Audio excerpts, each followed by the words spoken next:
we are back, and we just finished watching 2023's hilarious Bottoms, rated R with a runtime of 1 hour and 31 minutes. This we caught on Prime, but is also streaming on MGM Plus and also to buy rent on Prime Video. This is by writer-director Emma Seligman, who also shares writing screenplay credits with one of the leads, Rachel Sennott, who played PJ in the film, and is part of the dynamic duo of PJ and Josie, played by the always lovely Ayo Edebiri. There you go. Thank you, G. Who's having a moment with her success on The Bear, but is obviously has a career outside of that as well. And this is part of that filmography. This reminded me a lot of like the 80s comedies, very vulgar and raunchy and silly and over the top.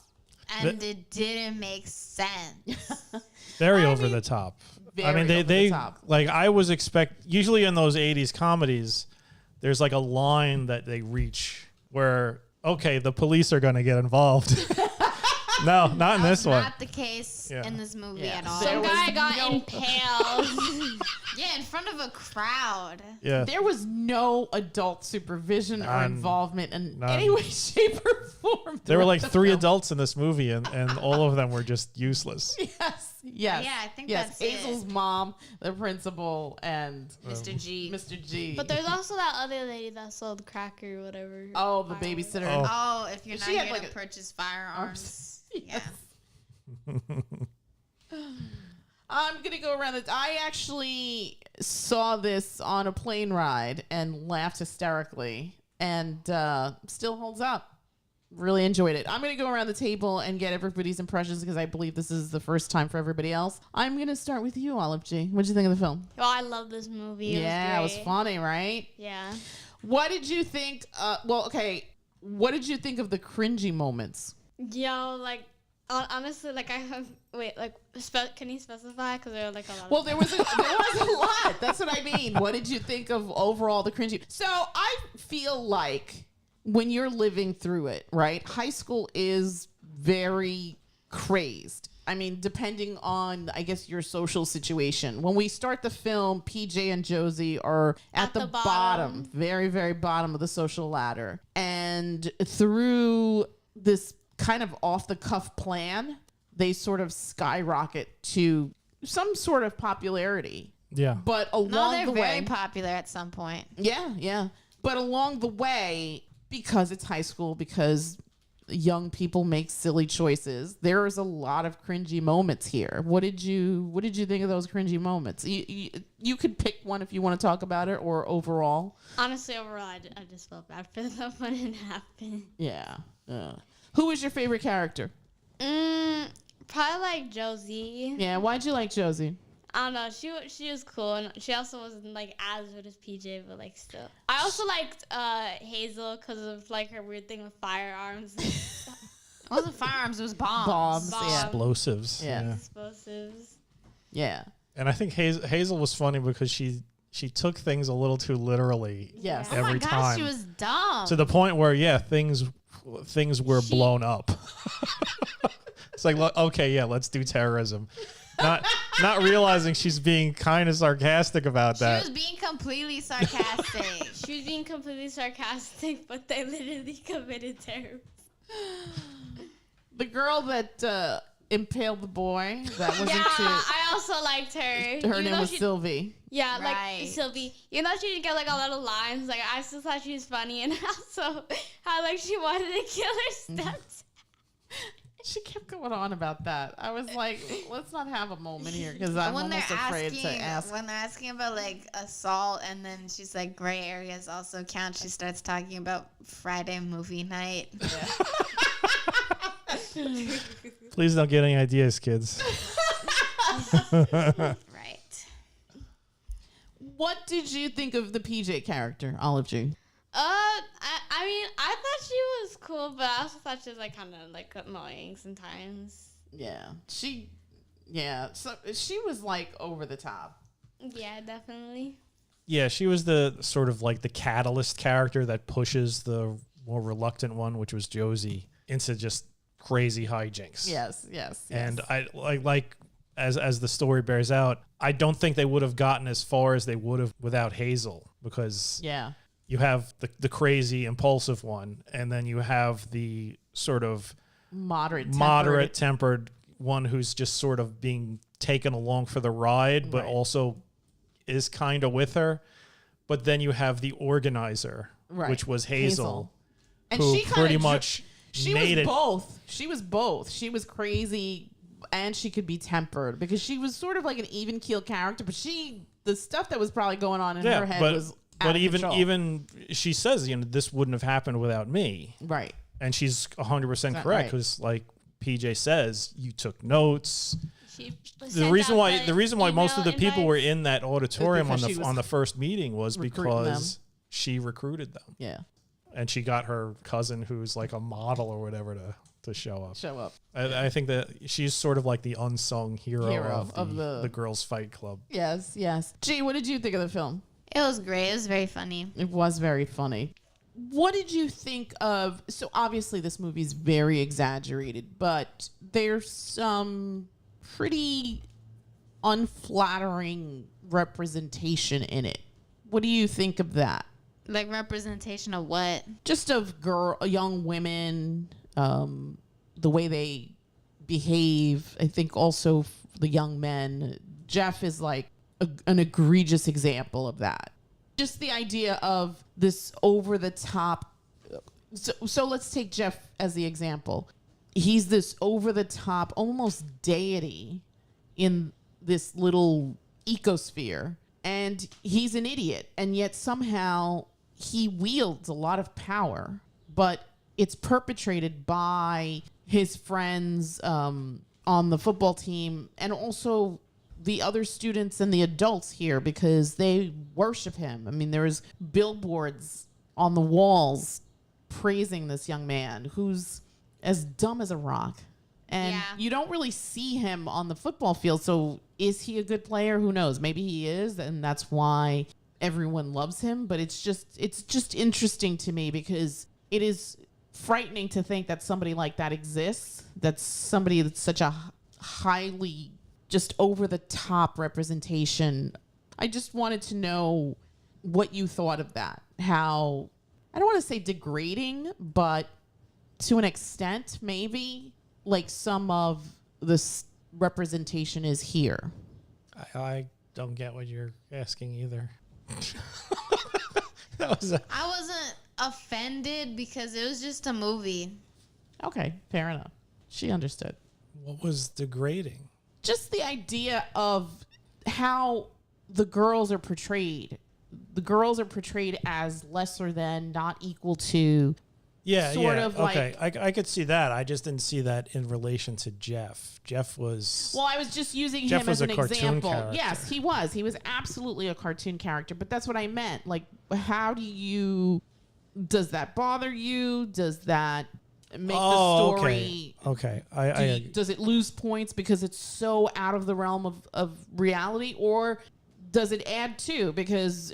we don't encounter people like that in the everyday. So when we see it represented in films, it's like, does it take away from the telling of the story? I think obviously it's intentional that these characters are the way they are. They're probably an amalgamation of people that the makers of the film have known in life.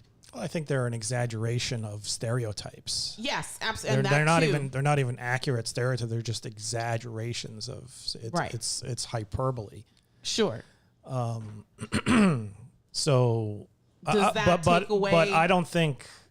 And the enjoyment of the film, or from because of the context of the entire movie. The entire movie is ridiculous. Right. But in a good way. No, it's ridiculous in a good, entertaining comedy way. Yeah. I mean, you don't go to this film thinking, oh, this is a slice of life, a slice of life, and like a diatribe about even feminism. I mean, yeah, they speak about it, but they're sort of like making fun of it at the same time. And as far as like how the girls in the school are treated, in this stereotypical, hyperbolic, bizarro setting, yeah, the girls are going to be treated as these second-class citizens, and especially these two, PJ and Josie, because as they say, it's not even just because they're gay, it's because they're gay and ugly, although... And untalented. Although, let's be honest, they're not really that ugly. No. They're not ugly at all. Untalented, ugly gays. There's something on like the loudspeaker. Yeah, that's what the principal even said. Like, that's how he calls them. He doesn't have to say their names. He just says, well, the untalented, ugly gay people come to my office. Yes. And they prove it when they point to the other gay people and they're just like, hey, how you doing? Yeah. And those people are super popular. Right. So it's just them. But yeah, they're definitely at the bottom of the pecking order in this entire school. Yeah. Because this school is a colossal exaggeration. There's no way any of this stuff would fly in any kind of real world scenario. Yeah. What did you have a favorite character, G? I like Josie and Isbael. Okay. No, I didn't agree with how Isbael went back to Jeff. But Isbael was horribly fickle. Well, most high school girls are. And that bothered me too, that you figure after that point, right, she would have the confidence or the self-respect to not go back to him. And yet, what did he do? What was his grand gesture? A bunch of dead flowers and a smile. And he touched her cheek or something like that. Right. Yeah. So wasn't he trying to get with Josie? Wasn't he trying to get a kiss out of Josie or something? He did try to kiss her after she saved him, but yeah. Well, that's because he's basically just a walking libido. And shallow.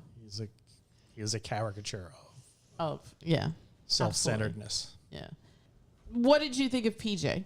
I also like PJ's character, even if she was more like rude or over the course at the beginning of the movie, Josie was very more quiet and withdrawn. Mm-hmm. And then as things are like progress, and at the beginning, PJ is very like outspoken and whatnot. And as things progress, it sort of shifts. And while things are going good with Isbael and Josie starts like speaking more and like talking to people in the halls and stuff. And she starts asserting herself. Yeah, and PJ sort of just stands near Josie. Agreed. Well, that was like the benefit of the club. You see the benefit in that it has made Josie more assertive and more, I guess, comfortable in her skin, even though, as we find out, it's all built upon this ridiculous lie. Before we address that, I want to go back to the girls and ask, there's that scene where things happen or after the, I guess, explosion with the car, and they're thinking that the group is going to get disbanded. And the popular opinion is, well, it was good while it lasted. What do you guys think of that? G, what do you think of that? What do you mean? Well, do you think that this moment in time was beneficial for these girls? What do you think that they got out of it? And it seemed like they were okay that, we had this self-defense class, but it's going to get shut down. And that's okay. Like they weren't, it didn't seem like they were going to fight for it. And the only person that seemed kind of upset that it was going away was PJ. Yeah. So do you think that, like they said, like even Brittany says, just because it's going away doesn't mean that it didn't have value? Do you think everybody that participated got something out of it? I mean, yeah, I guess except PJ. But even PJ, too, in a way, gets something out of it, too. At the time, it doesn't really seem like it. Sure. What about you, Olive? What do you think? Do you think everybody benefited from the club? Yeah, kind of. Yeah.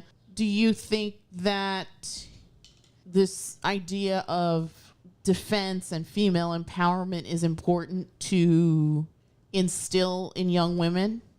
I guess so. You guess so? I think so. You think so? Okay. Would you join a fight club in school? Sure, why not? Yeah, why not? All right. Yeah. Even if it meant getting punched in the face? Yeah. Interesting. Over to you. What did you think? What did you think of the film? And then tell me what you thought of in relation to comedies like this of when we were growing up? I enjoyed the film. It definitely, it's interesting that it went further than like the comedies that we grew up with. I think for us, it was always like the teenage sex romp sort of comedy, but it never went beyond a certain point. Like I mentioned before, there was always some kind of consequence. Even if parents were absent, they were still in the periphery. There was still law enforcement of some kind somewhere. Nobody died. That's where they really took this. This went, it sort of like pushed itself over into almost like Monty Python-esque territory. What do you mean nobody died? Some guy got impaled. No. In the stuff that we used to watch. Oh. Yeah, I'm comparing it to stuff when we were young. Yeah. Me and your mother. Or not even when we were young, when we were like in our 30s or 40s. But yeah, this definitely was really pushing that envelope. I'm wondering maybe if they went a little bit too far, because it was sort of like maybe the first 45 minutes of them, or not 45 minutes, but the first 2/3 of the movie or 3/4 of the movie, it was broaching that line, but it was still within it. And then by the end, It goes over. it just goes completely over Off the to rails. where it's almost like science fiction. I mean, at that point, they could have said the other team were all vampires, and it really wouldn't have Made a dent. made a dent in my disbelief. They were literally murdering people on the field with their fists and in one case his sword. And nobody batted an eye. Yeah. Everybody in the stands just watched as this was happening then applauded at the end. and then applauded. And even a little bit before that with the pep rally. Yeah. Where they're just like, oh yeah, Hazel's gonna fight This guy. this crazy boxer dude. The best boxer in Yeah. school. And Hazel does, she puts holds up her she own, puts but- up a decent fight yeah. there, but in the end, it's still a bunch of people watching somebody getting brutally beaten unconscious. Yeah. And do they call an ambulance? Anything? It's nobody's coming out with the backboard and the neck brace. It's just sort of like, yeah, just pick her up. Yeah. You don't do that when somebody is literally beaten unconscious. Yeah. So yeah, this film really, it went over the boundaries that I guess the films that we watched had. I'm sure there were films. I mean, yeah, there were definitely films where it went over the line when we were younger, but usually they had already established they were in some sort of like sci-fi or fantasy type setting where the rules of society don't apply. Yeah. Well, I mean, so I was thinking about like movies like, I mean, this is like super, super, super, even before we were, I mean, this came out while we were alive, but we were super little, like something like Animal House or something like Porky's or Revenge of the Nerds. Yeah, like those films very much push the envelope. They definitely pushed the envelope. Maybe did anybody actually die in Animal House? The donkey died or a horse died. Yeah, a mascot died. But I don't recall like any of the alpha betas getting murdered. No. Or anything like that. Maybe like somebody was I think maybe did somebody get trampled? But even then, I don't know if he was actually murdered. Yeah. But even with that, it's ridiculous. Like Animal House was completely ridiculous. Yeah. The stuff that was going on there. Yeah.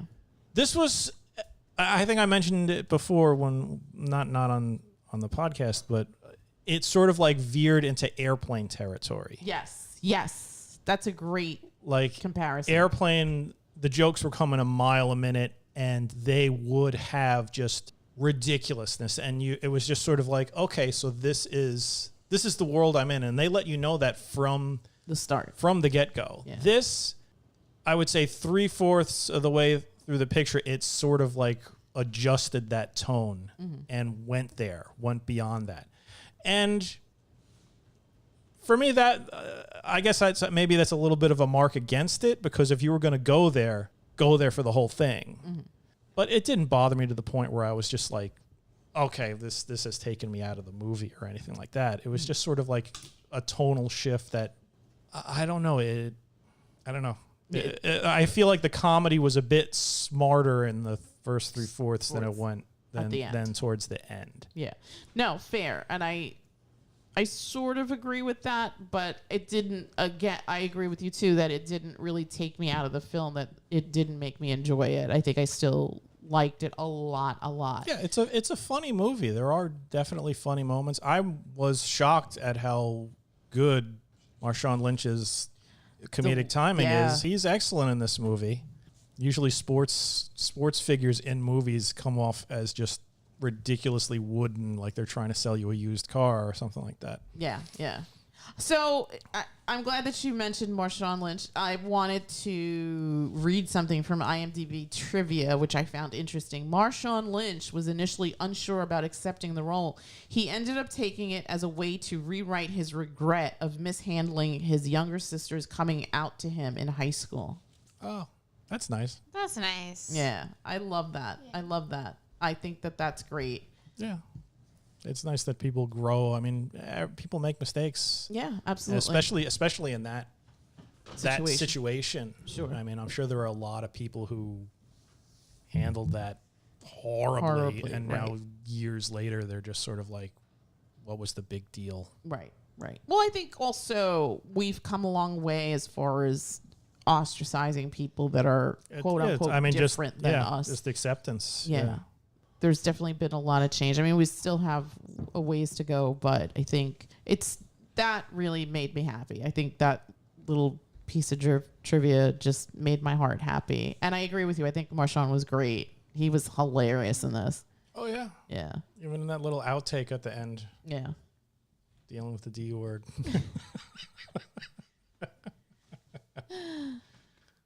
All right, I'm going to go around the table and get numbers. I'm going to start with myself. This was funny and sharp and really took me back to the naughty comedies that I grew up with, and I really enjoyed it. I loved all the characters. I thought they were really well done. I loved the use of the music. I sometimes complain about it, but I really loved the use of the music. I loved Total Eclipse of the Heart in this. That was great. I thought all the actors and actresses were phenomenal. Did a great job with such a silly, crazy script. And it looked like from the ending at the outtakes that this was a fun shoot. So kudos to everybody involved with the production. Hats off to you. I'm going to give this an 8. What do you say? I'd probably give this a 7. 7. Yeah, just because, like I said, it was really good. It was funny. I liked all the characters in it. I just feel like if you were going to, I guess, keep that app, like the level of ridiculousness, it sort of shifted there at the last quarter of the movie to the point that it included murder. I mean, you could have murder in comedy. Yeah.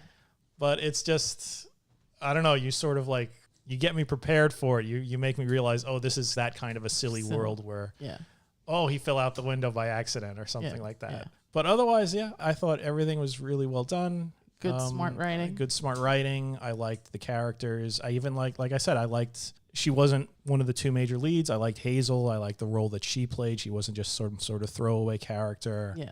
The two, I guess you'd call them love interests, Isbael and Brittany. Yeah. Both very well done. Both well done.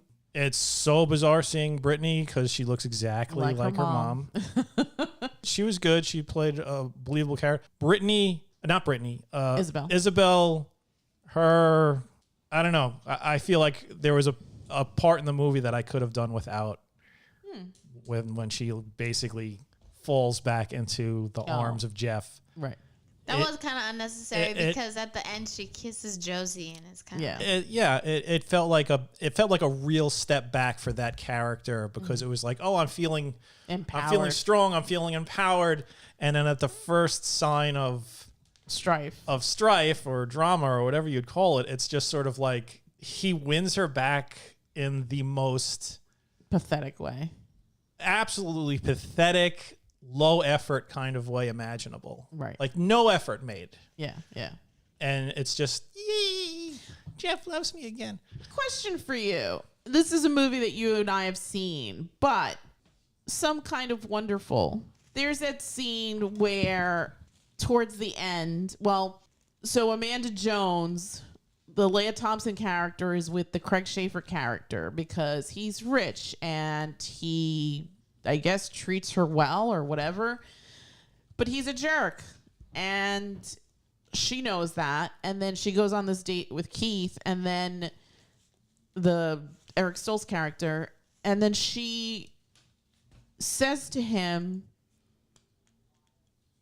she says one thing, but then she changes it and she says, at the end, she says, I'd rather be alone for the right reasons than be with somebody for the wrong reasons. So I wonder if Isbael also, it's better to be in bad company than be by yourself, because being by yourself, you're kind of at the bottom. Like high school is, but that's what I'm saying. That doesn't reflect well upon her character, and that's why I disliked her character. When Leah Thompson says that, and Louis, that is her empowering herself. Right. That is her saying, I don't need this dirt bag. Mm-hmm. I don't need to go back to this dirt bag. Mm-hmm. I'd rather be by myself than be basically a trophy or a tool or something for Craig Schaefer's character. Right. And I guess her realization comes because Eric Stoltz treats her well. He treats her like a human being. Yeah. And she's snapped. She's self-actualizing, realizing herself. Well, maybe Isbael hadn't Whereas gotten to that point yet. Well, that's the thing. It felt like she did.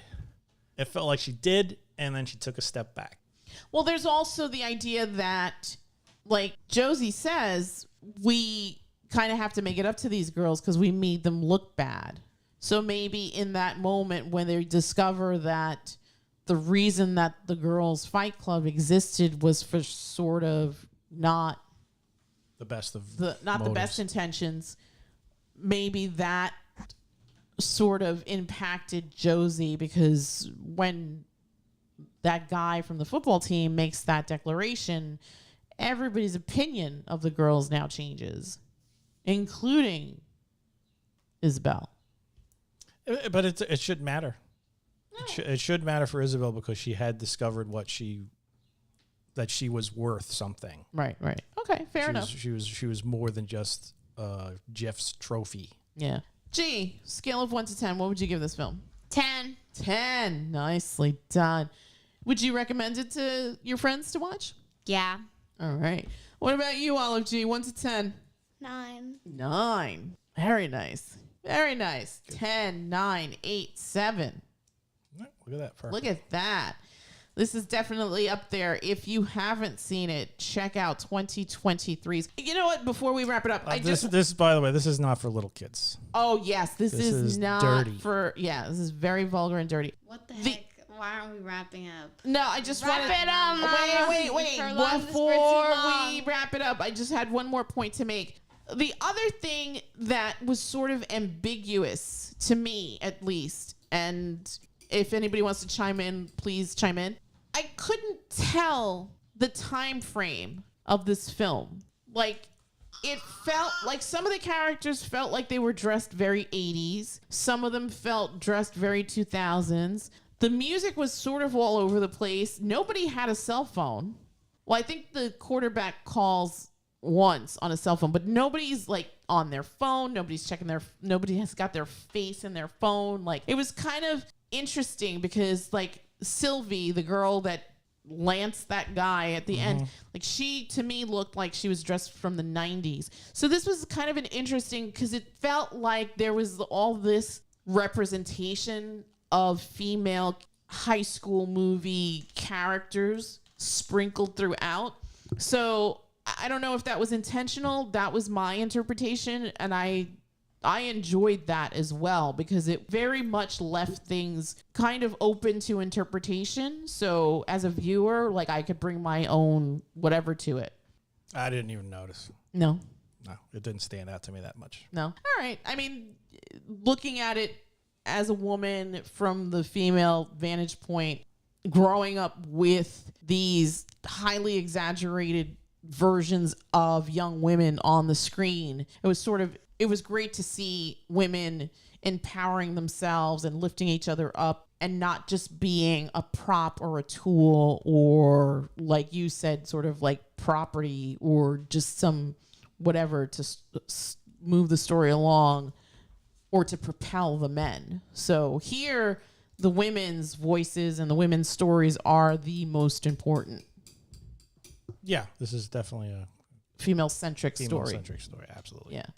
All right, so that's just the last point I wanted to make. Sorry about that. So having said that, definitely check out 2023's Bottom. Very vulgar. Rated R for a reason, folks. This is not for small children. What do you say? Like teenagers and up? Yeah. Yeah, maybe 14, 15? Yeah. Like even 13 might be a little too young. But we don't have limits here. But we have some. We have some. Yes. But having said that, I totally recommend this. This is a fun watch. Check it out on MGM Plus or on Prime Video. And with that, we will bid you all a Good night. Good night. good night.